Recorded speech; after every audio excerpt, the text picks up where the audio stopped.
স্বামীকে আলো জ্বালাতে দেখে হা হা করে উঠলেন সালমা। বাবলুর বাবা, দোহাই দোহাই তোমার আলো জ্বালো না। কেন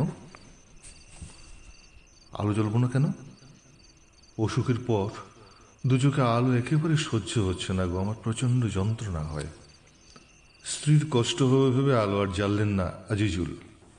অন্ধকারে সালমা বললেন, বেমো বাঁধিয়ে বসার আগে ভিজে জামা কাপড়গুলো তাড়াতাড়ি বদলে ফেলো বাবলুর বাবা। তিনি যে ভিজে জামা কাপড় পরে আছেন সেটা অন্ধকারে সালমা টের পেল কিভাবে? অবাক হয়ে গেলেন আজিজুল। তার মনের কথাটা বোধহয় আঁচ করে নিয়েছেন সালমা। বললেন, অবাক হয়েও না বাবলুর বাবা, আজকাল অন্ধকারে সব কিছু পরিষ্কার দেখতে পাই। তুমি যেখানে দাঁড়িয়ে আছো তার থেকে ডান দিকে 4 পা এগোলে আলনা, সেখানে তোমার ট্রাউজার পাঞ্জাবি ও গামছা পাট করে রাখা আছে। ও হ্যাঁ, গামছা দিয়ে মাথাটা মুছে ফেলো আগে। দ্বিরুক্তি না করে তাই করলেন আজিজুল। অন্ধকার নিয়ে তেমন কোনো সমস্যায় পড়তে হলো না। ফের সালমার গলার স্বর শোনা গেল, দেখতেই পাচ্ছ রুগ্ন শরীর নিয়ে উঠতে পারছি না। আলনার ডান দিকে টেবিলের ওপর জগে জল রাখা আছে, পাশে গ্লাস ও চিনির কৌটোও পাবে। নিজে নিজে 1 গ্লাস শরবত গুলে খেয়ে নাও। এই প্রথম আজিজুল টের পেলেন প্রচণ্ড তেষ্টা পেয়েছে তার। সালমার কথা মতো শরবত বানাতে গেলেন। অন্ধকারে হাতড়ে গ্লাস, চিনি, জল, চামচ জোগাড় করার পর হঠাৎ বাড়ির গাছের শরবতী লেবুর কথা মনে পড়ে গেল।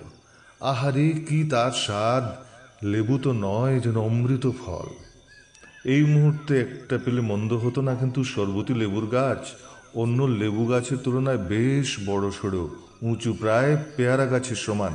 ক্লান্ত শরীর নিয়ে অন্ধকারে লেবু পাড়তে যাওয়ার ইচ্ছে হলো না। হঠাৎ সালমাকে বলতে শোনা গেল, লেবু শরবত খাওয়ার ইচ্ছে হয়েছে তাই না? একটু দাঁড়াও, দেখি কিছু করা যায় কিনা। অবাক হয়ে গেলেন আজিজুল। সালমা যেন অন্তর্যামীর মতো তার মনের গহীনে ডুবে থাকা ইচ্ছেগুলো পড়ে নিতে পারছে, কিন্তু কি করে? বেশ কিছু সময় অন্ধকারে থেকে চোখ অনেকটা ফর্সা হয়ে এসেছে। স্পষ্ট দেখা গেল একটা লম্বা হাত জানালা গলে চলে গেল বাইরে। জানালা থেকে প্রায় 10 হাত দূর লেবু গাছ থেকে একটা শরবতী লেবু পেড়ে আনলো নিমিষে। এরপর আর কিছু মনে নেই আজিজুলের। দিক বিদিক জ্ঞান শূন্য হয়ে কোন দিকে ছুট লাগিয়েছেন বর্ষণ সিক্ত রাতে, খানাখন্দ ভরা কর্দমাক্ত রাস্তায় কতবার হোঁচট খেয়েছেন, পা পিছলে চোট পেয়েছেন, কিছুই খেয়াল নেই। শুধুই ভয়াল মৃত্যুপুরী থেকে পালিয়ে যাওয়ার জন্য ছুটছেন উদ্ভ্রান্তের মতো। শেয়াল কাটার আঁচড়ে হাত পায়ের বেশ কিছু জায়গা ছড়ে গিয়েছে। সম্বিত ফিরল মানুষের গলার আওয়াজে। দাঁড়িয়ে পড়লেন আজিজুল। কে যেন তার নাম ধরে ডাকছে, মনে হলো খেয়াঘাটের দিক থেকে 2জন লোক এগিয়ে আসছে এদিকে। জীবিত মানুষের সাড়া পেয়ে যেন ধরে প্রাণ ফিরে পেলেন আজিজুল। বললেন, এই যে এদিকে আমি। দ্রুত পায়ে লোক দুটো এগিয়ে এলো তার দিকে। কাছে আসার পর স্টেশন মাস্টার জ্ঞানেন্দ্রমোহন চক্রবর্তী ও খেয়াঘাটের মাঝিকে দেখতে পেলেন। জ্ঞানেন্দ্রমোহন বাবু বললেন, এখান থেকে তাড়াতাড়ি ফিরতে হবে আজিজুল সাহেব, নিন চটপট নৌকায় উঠে পড়ুন।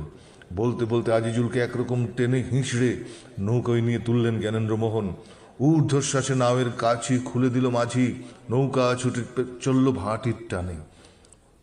কিছুক্ষণ পর একটু ধাতস্থ হয়ে রাতের সব কথা বয়ান করলেন আজিজুল।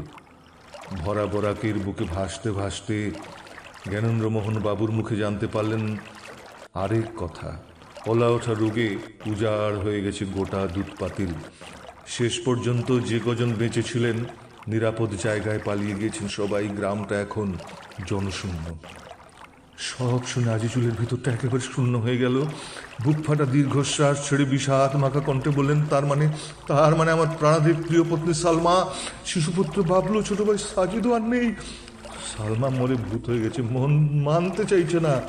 স্টেশন মাস্টার ভদ্রলোক বললেন, আমার মনে হয় আপনার পরিবারের কিছু হয়নি। আপনি একবার জ্ঞাতি কুটুম্বের বাড়িতে খোঁজ নিয়ে দেখুন। কিন্তু আমি যে নিজের চোখে সালমার অলৌকিক কাণ্ড কারখানা দেখলুম, আজিজুলকে মাঝপথে থামিয়ে জ্ঞানেন্দ্রমোহন বললেন, আসলে আপনি যার দেখা পেয়েছেন তিনি ওলা বিবি। আপনাদের ধর্মের লোকজনেরা তাকে ওই নামেই ডাকে। হিন্দু সম্প্রদায়ের কাছে সেই তিনিই কিন্তু দেবী ওলাইচণ্ডী। তাঁর দেওয়া লেবুটা নেননি তাই জোর বাঁচা বেঁচে গেছেন মশাই, নইলে ওলাইচণ্ডীর হাত থেকে কেউ কিছু নিলে বাঁচে না। কথা শেষ করে দেবী ওলাইচণ্ডীকে মনে মনে প্রণাম জানানোর জ্ঞানেন্দ্রমোহন ধীরে ধীরে অন্ধকার পাতলা হয়ে পূবাকাশে ফুটে উঠেছে উষার আলো। এই বিপন্ন সময়ে চিরচেনা পৃথিবীটাকে দেখে ফের একবার আসার সঞ্চার উঠল আজিজুলের মনে। ভাটির টানে নৌকাটা অনেক দূর চলে এসেছে। আবছা অন্ধকারে নদী পেরিয়ে একটা জুৎসই জায়গা দেখে নেমে পড়লেন আজিজুল জ্ঞানেন্দ্রমোহন দুজনই। এখান থেকে স্টেশনের ল্যাম্পের আলো বেশ স্পষ্ট দেখা যাচ্ছে। তার মানে আজিজুলরা তারাপুর অঞ্চলেই আছেন। এদিকে ভোরের আলো ফুটতেও খুব একটা দেরি নেই। হঠাৎ জ্ঞানেন্দ্রমোহন বললেন, আমার দায়িত্ব ফুরোল আজিজুল সাহেব, এখন চলে। এই বলে হন হন করে দূরে রাস্তার বাঁকে মিলিয়ে গেলেন তিনি। অনেক ডাকাডাকিতেও সাড়া মিলল না। তার এই আকস্মিক অস্বাভাবিক আচরণের কারণ বুঝে উঠতে পারলেন না আজিজুল। তবে রাগ করতে গিয়েও পারলেন না, কেন এই মানুষটির জন্যই আজ তিনি বেঁচে ফিরেছেন। আজিজুলের শ্বশুর বাড়ি উধারবন্দে। ঘণ্টা দুই খাটার পর সেখানে গিয়ে তিনি স্ত্রী পুত্র ভাইকে দেখে স্বস্তির নিঃশ্বাস ছাড়লেন। এতক্ষণ বুকের উপর চেপে থাকা জগদ্দল পাথরটা নেমে গেল। এরপরের ঘটনা সংক্ষিপ্ত, তবে এই সংক্ষিপ্ত ঘটনাটি আজিজুল সাহেবকে জীবনের শেষ দিন পর্যন্ত তাড়া করে বেরিয়েছে। ঘটনাটা এরকম, শরীরের উপর দিয়ে বয়ে যাওয়া প্রচণ্ড ধকল কাটিয়ে উঠতে আজিজুল সাহেবকে শ্বশুর বাড়িতে লম্বা সময় বিশ্রাম নিতে হয়। মাঝখানের দুদিন তিনি দুধপাতিল এপিসোডকে একটা দুঃস্বপ্ন ভেবে নিজের মনকে খানিকটা প্রবোধ দেওয়ার চেষ্টা করেন। ধীরে ধীরে শরীর ও মন একটু চাঙ্গা হয়ে উঠলে রেল স্টেশনে রাখা জিনিসপত্রগুলো আনতে যান। সেখানে গিয়ে স্টেশন মাস্টারের খোঁজ নেন তিনি। সে সময় স্টেশন মাস্টার ছিলেন বাইরে। জনৈক রেল কর্মচারী আজিজুলকে স্টেশন মাস্টারের কক্ষে বসিয়ে রেখে সে তার কাজে চলে যায়। অনেকক্ষণ বসে থাকার পর একজন ঝকঝকে স্মার্ট চেহারার যুবক এসে প্রবেশ করলেন। আজিজুলকে দেখে জিজ্ঞেস করলেন, কাকে চাই? মানে স্টেশন মাস্টারকে আসবেন না? আমি তার অপেক্ষায় বসে আছি। বলুন, আমি এখানকার স্টেশন মাস্টার। এ কি করে সম্ভব? আপনি যদি স্টেশনের এসএম হন তাহলে সেদিন আমি কথা বললাম কার সঙ্গে? মানে কে আপনার সঙ্গে কথা বলেছে? ব্যাপারটা কি একটু খোলসা করবেন? ঘটনাটি আদ্যপান্ত বর্ণনা করেন আজিজুল সাহেব। জ্ঞানেন্দ্রমোহন চক্রবর্তীর নাম শুনে অবাক হয়ে গেলেন যুবকটি। বললেন, না না না না না না, এ হতেই পারে না, এটা একেবারেই অসম্ভব। কেন কেন কেন কেন অসম্ভব কেন? কারণ প্রায় 3.5 বছর আগে ওলা ওঠায় আক্রান্ত হয়ে মারা গিয়েছেন জ্ঞানেন্দ্রমোহন বাবু। তিনি আর নেই।